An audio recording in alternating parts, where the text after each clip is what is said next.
ప్రజాపాలన ఎజెండాగా గత కొద్దిసేపటి క్రితమే ముఖ్యమంత్రి రేవంత్ రెడ్డి అధ్యక్షతన సమీక్షా సమావేశం నిర్వహించారు. దీనికి సంబంధించి డిప్యూటీ సీఎం మల్లు భట్టి విక్రమార్క, అదేవిధంగా రాష్ట్రానికి సంబంధించిన ముఖ్య కార్యదర్శులు, అదేవిధంగా 10 జిల్లాలకు ఉమ్మడి 10 జిల్లాలకు సంబంధించిన నోడల్ అధికారులు, అదేవిధంగా సీజీజీ జనరల్ డైరెక్టర్ జనరల్, అదేవిధంగా జిహెచ్ఎంసీ కమిషనర్, ఇక వీరంతా కూడా ఉన్నతాధికారులు సమీక్షా సమావేశానికి హాజరయ్యారు.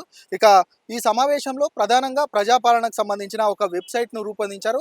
ఆ వెబ్సైట్కి సంబంధించి ఇక ఆ వెబ్సైట్ను ఇక ఏదైతే ముఖ్యమంత్రి రేవంత్ రెడ్డి ప్రారంభించనున్నారు. ఇక దీంట్లో ఏ సమస్యలున్నా కూడా ఈ ప్రజాపాలనకు సంబంధించిన డాటా మొత్తం దాంట్లో ఉంటుంది. దానికి సంబంధించి ఇక ఎవరైనా దాన్ని చూసుకునే విధంగా దానిలో అన్ని అంశాలను పొందుపరిచి ఇక దాన్ని పూర్తిగా ముఖ్యమంత్రి ప్రారంభించనున్నారు. ఇక మొత్తానికైతే ప్రజాపాలనకు సంబంధించి దాదాపు 1,25,00,000 దరఖాస్తులు వచ్చాయి. ఈ దరఖాస్తులకు సంబంధించి ఇక ఆన్లైన్లో ఏదైతే దాన్ని పూర్తిగా ఆన్లైన్ చేసే ప్రక్రియ కొనసాగుతుంది. దీనికి సంబంధించి ఇక ప్రభుత్వానికి సంబంధించి ఇక దాన్ని స్క్రూటినీ చేసే దిశగా కూడా ఈ అంశాలను కూడా ఎజెండా కూడా పూర్తిగా దానిలో సమీక్షా సమావేశంలో మాట్లాడబోతున్నారు. దీనికి సంబంధించి పూర్తిగా మనము ఏదైతే గత రాష్ట్ర ప్రభుత్వం అధికారంలోకి వచ్చిన తర్వాత 6 గ్యారంటీలు ఖచ్చితంగా మేము అమలు చేస్తామన్న రాష్ట్ర ప్రభుత్వం ఇప్పటికే 6 గ్యారంటీల్లో భాగంగా 2 గ్యారంటీలకు సంబంధించి ఇక ఆర్టీసీ బస్సుల్లో మహిళలకు ఉచిత ప్రయాణం దానికి సంబంధించి దాన్ని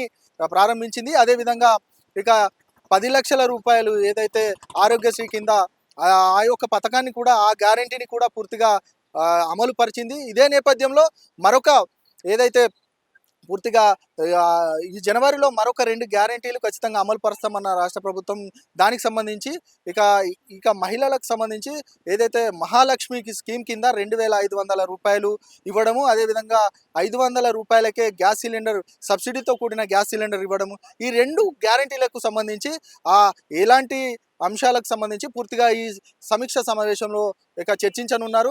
ఈరోజు 30 రోజులు పరిపాలన కొనసాగిన నేపథ్యంలో ఆ 30 రోజుల పరిపాలన భాగంగా ఆ 2 గ్యారంటీలను కూడా అమలు పరిచే దిశగా రేవంత్ రెడ్డి ఆలోచిస్తున్నట్టు తెలుస్తూ ఉంది.